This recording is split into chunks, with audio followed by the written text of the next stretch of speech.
Born in the 60s, Skip Etchells' E-22 is still one of the best one-design race boats. With its sleek hull design and impressive speed, the E-22 has always attracted a special following. What really makes the E-22 class so special is International Fleet Organization. With over 30 fleets in 5 countries and many more on the way, the E-22s enjoy a reputation as one of the greatest racing classes. Sorry, the Etchells fleet, I'm from England and I've sailed Finns and Flying Dutchmen and ocean races and everything. And the Etchells is a really good, real good boat. I mean, it really is just to get out and sail and enjoy. And just even bring it across with the delivery on it. It's a really good all-round boat. E-22s are race boats that are easily sailed. And when you're not racing, it's the perfect boat for family and friends to sail on the bay. It's a wonderful yacht. It's probably the world's best day sailor. I really love it.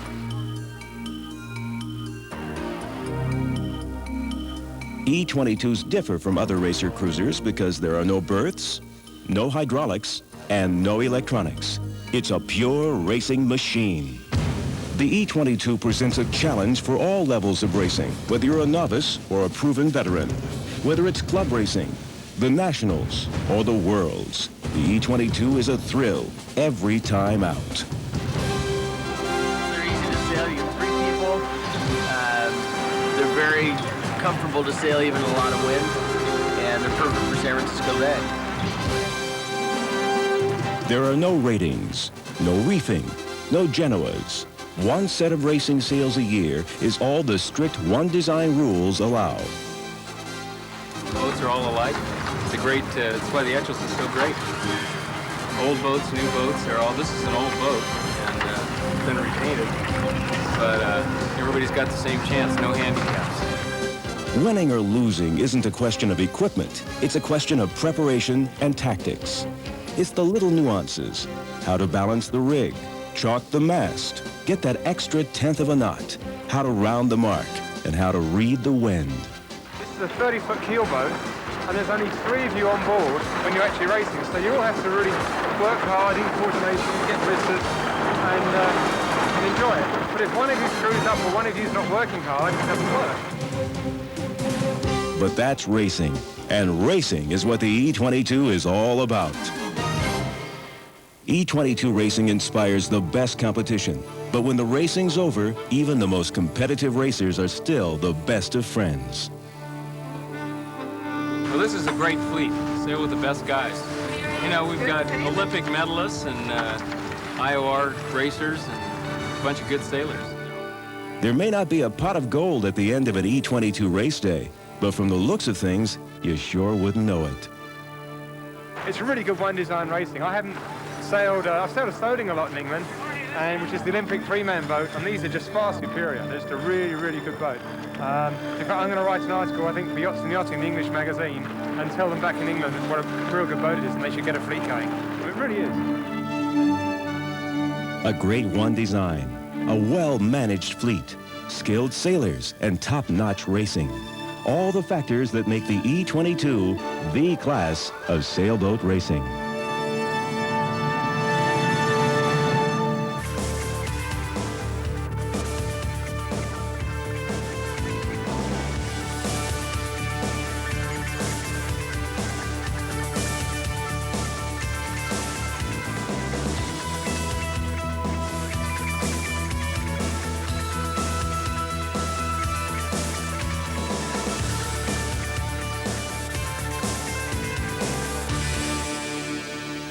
Stars and Stripes coming up to nudge across the finishing line and to win the America's Cup. Dennis Conner has done it. February 1987. It's one of yacht racing's finest moments, one of sport's greatest comebacks. Dennis Conner sets sail on the Indian Ocean and carries off yachting's most treasured prize. The world watches on television as 250,000 spectators cram into the seaside port of Fremantle to hail the new hero. Conner was the new king of international sailing, and he regained his crown on a windswept battlefield off the most isolated city in the world, Perth, Western Australia.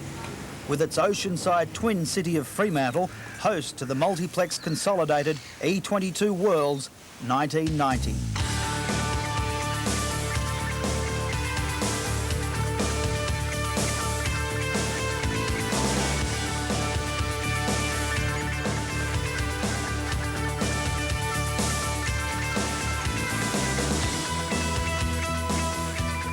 30 feet of grace and high performance. This is the fastest and most competitive three-man keelboat in international competition. It's the Etchells E22. Etchells after American designer Skip Etchells, who penned its lines 25 years ago, and E22 for its 22-foot waterline. The E22's popularity has boomed on 3 continents, with fleets active in 17 countries across the world. The appeal of this elegant racing thoroughbred goes beyond its good looks. It's a strict one-design keelboat, with every hull created identically only by licensed builders. Competitors can confidently leave their own boats at home and charter loaner boats for competition anywhere in the world. Class rules and measurements are strictly controlled. That means everybody crosses the start line on an equal footing. The E22s are a true test of skill and tactics, not technology. These factors of fairness and good design are what make the E22 such good value and give it an excellent resale potential. The E22, a high-performance keelboat in a class of its own.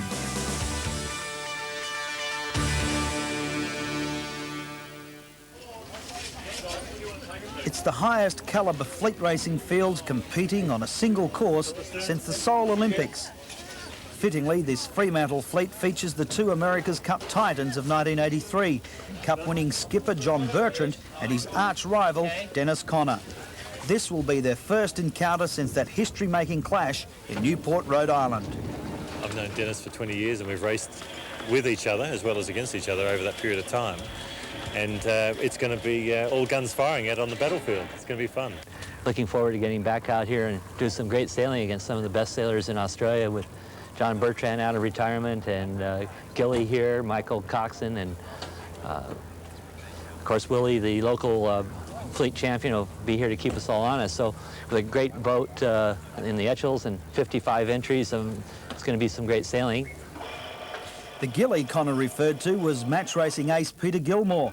The pair went head-to-head in the America's Cup off Fremantle in 1987, but Gilmore warns fleet racing in 1991 will be a vastly different event. Well, the trick here is the difference to the America's Cup. This is fleet racing, and you're not trying to beat one person, you're trying to beat 60 others.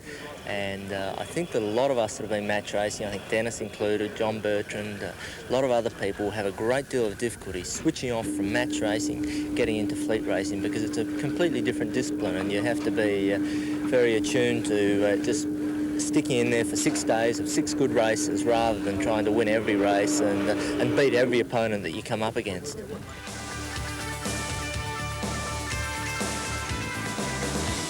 It was a frustrating start to the Championship Series. The weather on Coburn Sound was light and fluky.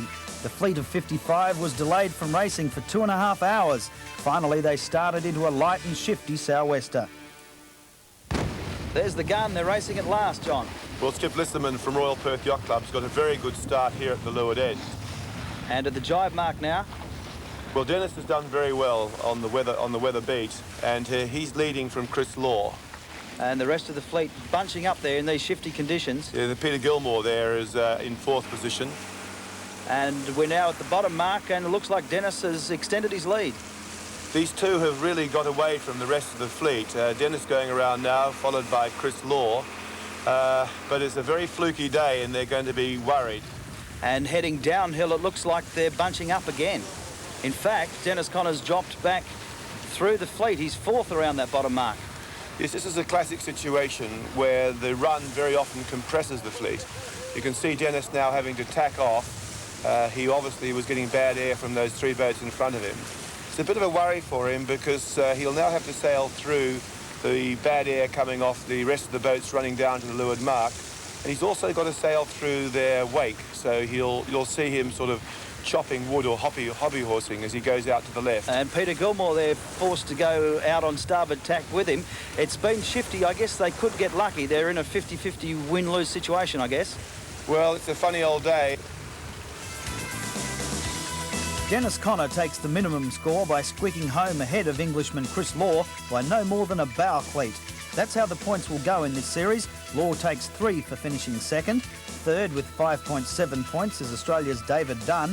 4th and 5th, taking 8 and 10 points respectively, are other Aussies Michael Coxon and Cameron Miles. The winner of the series will be the skipper with the lowest score after dropping the points from his worst heat.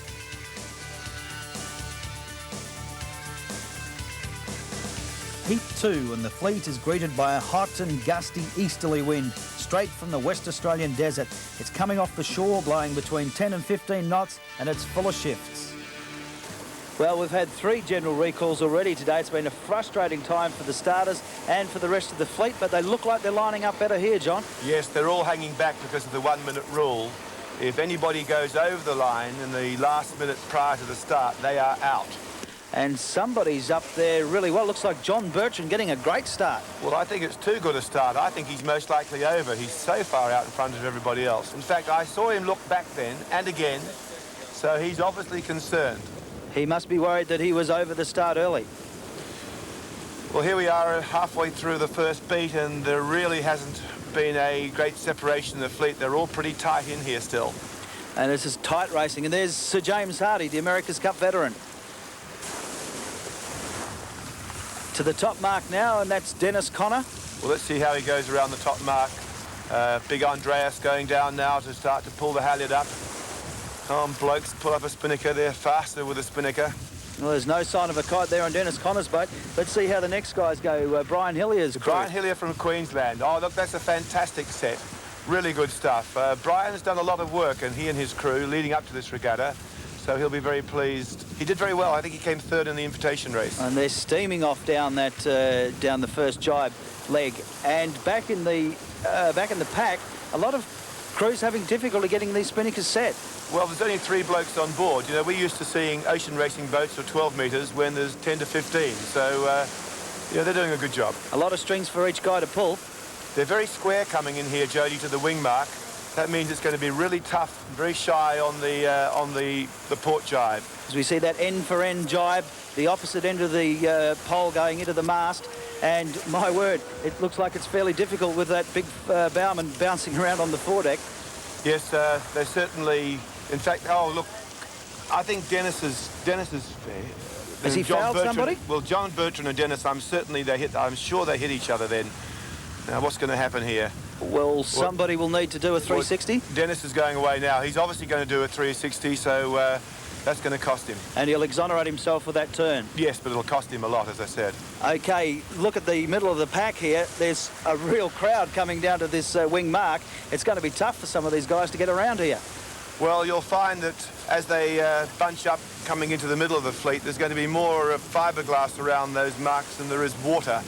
And I think it's pretty fortunate that we haven't got an effects mic in there, Jody, because we'd be hearing some pretty colourful language. It's pretty tight out there, and there'll probably be some panel beating done. Look at that, a cloud of sail. What a spectacular sight here on Cockburn Sound. Look at that, that is absolutely beautiful.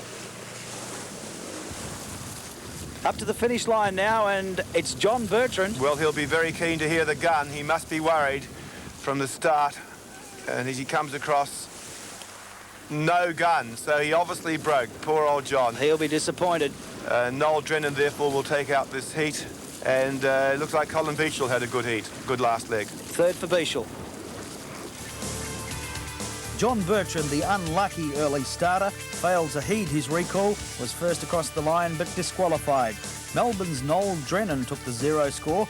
America's Cup helmsman Colin Beachell was second. Chris Law takes third place. Michael Coxon takes another fourth, and fifth goes to local sailor Mark Lovelady. Looking at the leaderboard and remembering the worst heat will be discarded, Dennis Connor throws out his 9th place and leads from Chris Law. Then comes Aussies David Dunn and Michael Coxon, and the hometown hero Peter Gilmore.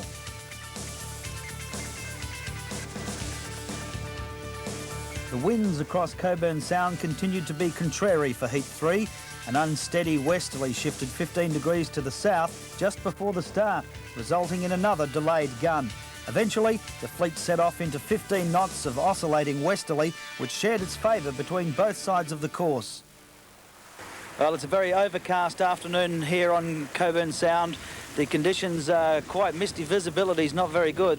They're lining up for the start now. There's a boat looking to get away very well at the other end, but we can't see the sail number, John. No, I can't see who it is, but all the boats now have got to go fast, because the last thing you want to do is tack too early.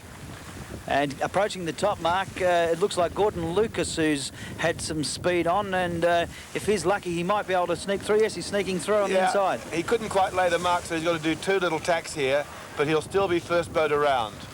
And around he goes, looking in very good shape. There's Sean Leonard going forward there to Australia 4's bowman. And John Bertrand's crew coming through. This first reach looks as if it'll be pretty shy. Yes, so the question is whether you hang up high or you try and get down low. Now, Lucas is staying down low, so we'll see how he comes out at the wing mark. And quite a number of boats bunched up together here. This looks like it's fairly tight sailing in that pack. Okay, so now we can see Gordon coming into the bottom mark. It's got lighter, and as they square away, it's getting quite joggly. Sean putting the pole through, followed by, up to you, that's Cameron Miles. So he's doing well. And it'll be fairly tricky sailing down this second reaching leg in these sloppy conditions. And with a light breeze, the skipper's going to have a very fine feel on the tiller. Well, Cameron Miles has done very well here. He's right on Lucas's hammer, but it looks like Lucas is going to beat him around to the bottom mark. Okay, approaching the bottom mark now, and there's still a fair crowd coming around here. Lucas in Lemira 2, still in control. Yes, and here's Michael Coxon coming round in 3rd position. He's done well on this run. He's really passed a few blokes. And the sea's still fairly sloppy. It'll take some very skilled sailing to hold your place in this fleet. Okay, John Bertrand coming round. He's staying there. He's obviously very disappointed after yesterday's disqualification, so he'll be looking for a good result today. And running down here, fairly square on the wind towards the bottom mark. Still Lucas leading from Coxon, and Lucas looking very much in control here.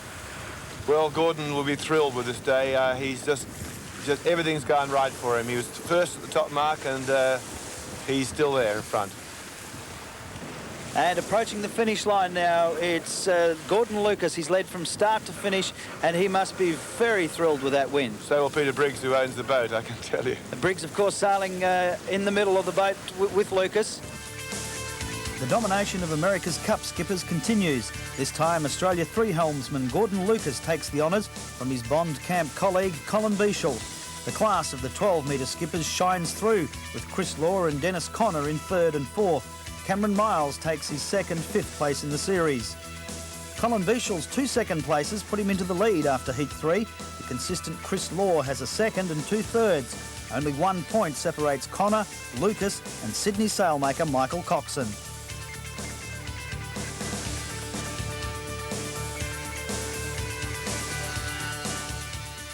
The famous Fremantle Doctor finally makes a house call in Heat 4.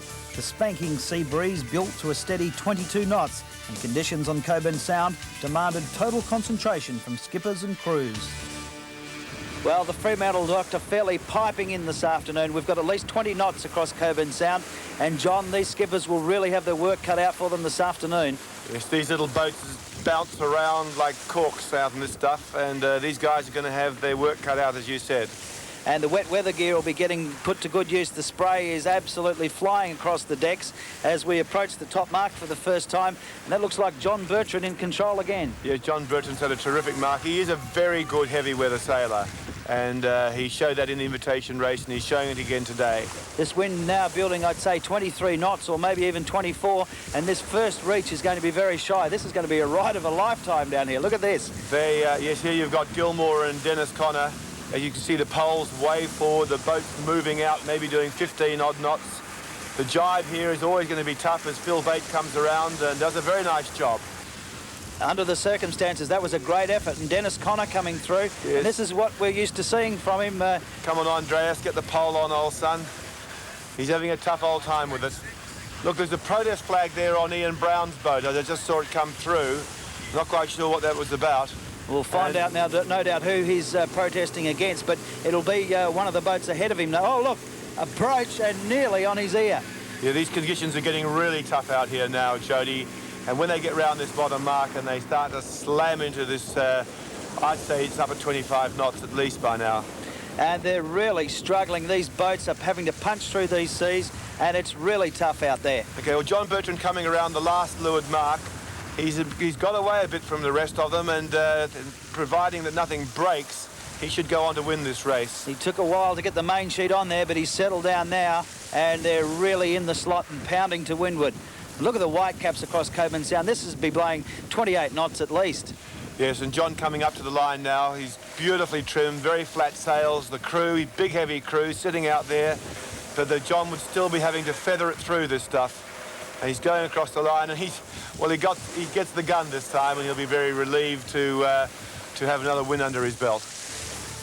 John Bertrand survived a protest to retain first place from Sydney's Ian Brown, while Michael Coxon kept himself in contention with his third place. World Match Racing champion Peter Gilmore posted his second consecutive fourth, and his America's Cup rival Connor finished fifth.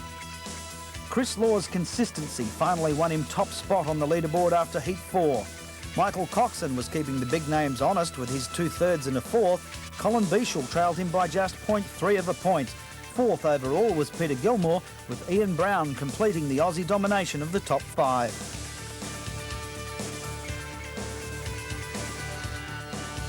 The race committee were relieved to see the Fremantle Doctor arrive on time for Heat 5.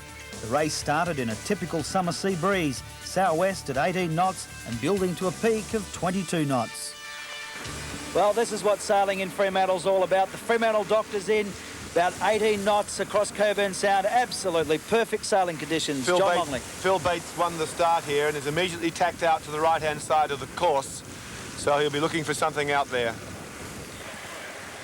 And Dennis Connor coming through there. He looks like he's in good shape too. Yeah, Gordon Lucas just behind him as well, so Gordon's having another good race. This is coming up to the top mark. Here comes DC. He's in control, and that's where he likes to be, at the head of the fleet. Willie Packer has had a fantastic first beat, and he's right on Dennis's hammer. Willie will be looking forward to getting after Dennis on this reach. And the rest of the pack coming through fairly tightly bunched. Somebody's in trouble there. That's Peter Gilmore's crew having trouble with the Spinnaker. But look at Willie and Dennis going here on this first reach. They're absolutely flying. But Chris Law, who has had a terrific regatta to date, is right on their hammer. Dennis first around the wing mark, going into the jibe, and Chris Law's up there. He has indeed. He's got through Willie. Don't know what went wrong with Willie there. Willie now going around the wing mark. Well, he's done better jibes than that one, That's Jody. a bit of a mess. And Dennis Connor still in front, and that's where he likes to sail the race from. Okay, so back here in the truck of the fleet, the boys are having a tough time with these conditions because the sea breeze is now really starting to crank in. Oh, what a mess. Somebody's got a spinnaker wrapped around a headstay there and in all sorts of strife. This really is tough sailing back here. Well, Dennis is still looking in pretty... Oh, no, well, Chris Law is way out there. He's doing a good job. In fact, Chris Law is around the leeward mark first. He snuck in front. And Willie Packer is going around in second position. And Dennis has fallen back a bit. He'll be disappointed with that. Here's Dennis with that's Peter Chappell inside him. So and he'll have to go around the outside of Chappell. Yes, so Dennis will be fifth around the leeward mark. And somebody's absolutely stopped dead in the water. The spinnaker's overboard. They're trawling. Well, we've had a very good season with the Blue Manor crabs here, Jody, so these boys will be looking for some of a good haul from that little incident. And here's the relentless Englishman, Chris Law, flopping over onto port. He's going to have to watch it because he's got a couple of locals in here vying for first, Willie Packer and Peter Chappell. But they'd know the course pretty well. Particularly when these sort of normal sea breeze conditions. And Chris Law is in control still, but the others sniffing at his heels. He can't relax here yet. It's going to be very tight for second and third. And, of course, Aaron Hansen and Bob Billingham, the two bulky crewmen that Chris Law has inherited for this race. Yes, so they normally sail with Dave Curtis, who has won this championship on several occasions. And the stoush for second place is pretty tight. Dennis Connor and just being pipped by Peter Chappell. And Willie coming in fourth. Chris Law's remarkable consistency was becoming the highlight of the series, and nobody was surprised when he won Heat 5. Local sailor Peter Chappell chipped in for his only top 5 place to beat Dennis Connor over the line. Local fleet champion Willie Packer grabbed fourth from Sydney's Mark Bethwaite. With one race to go, the Englishman has a clear lead in the series. Only Dennis Connor has a realistic chance of toppling him. He must win the last race and have Law finish worse than ninth. The three Aussies are locked in a tight battle for the minor placings on the leaderboard. The consistent sea breezes which make Fremantle a summer sailing paradise continued for the final heat in the series. The Fremantle doctor piped in right on time, right out of the southwest and right on 20 knots. It was perfect weather for the showdown between Law and Connor. Well, the race committee very wisely waited until this sea breeze has settled into a steady southwesterly direction and very fair conditions for this very important final heat. Yes, well, Chris Law, I saw starting to the weather end of the line, or the boat end. He will, of course, be very keen to keep his nose clean, because the only way he can really lose this regatta is if he gets tapped out or has a disaster. And Dennis Connor, of course, will be very aggressive. He needs to beat him by, I think, 4 or 5 places to have a chance, and he's giving himself every opportunity. Well, he's going around the top mark now. He's in great shape.